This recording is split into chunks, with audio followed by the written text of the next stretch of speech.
Hello, this is my week 10 JavaScript and DOM coding assignment. The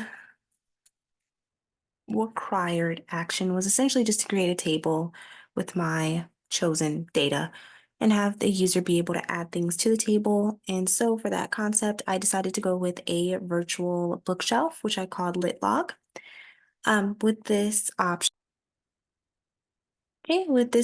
I decided to essentially, of course, just kind of have like a virtual bookshelf, and I called that LitLab. I started first with setting up a style for the headers on my web page. I did that with creating a container, having the full container here that I referenced, kind of have a certain margin and width, as well as centering my text for my headers here.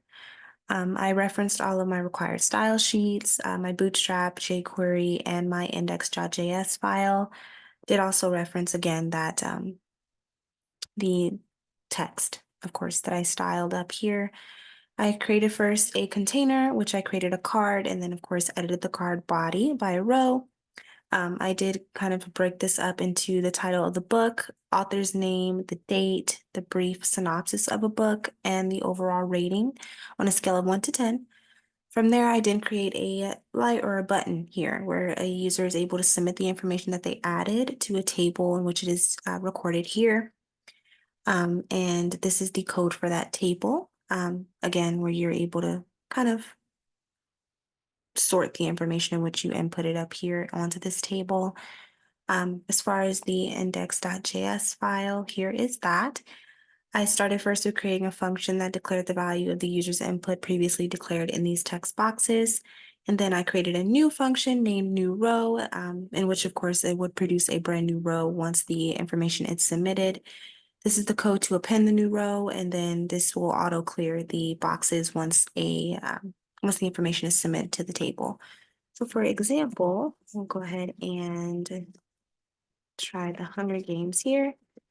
I believe that's by Susan Collins. Let's say we read that on the 12th. Brief synopsis: the government is killing children. And overall rating, it was a good book. I'll give it a 9. See? And that's been added, and it'll continue to go on, so on and so forth. Go ahead and do the Cat in the Hat, a classic. Let's say we read that when we were way younger, June of, oh goodness, I don't know. All right, and brief synopsis, it's about a cat in a hat. Can't get much simpler than that. That is a classic, so we'll give that a 10. That's the library, and it will continue to go on, so on and so forth. It will continue to add. I didn't put a limit on it, so I'm not too sure if it does have a limit.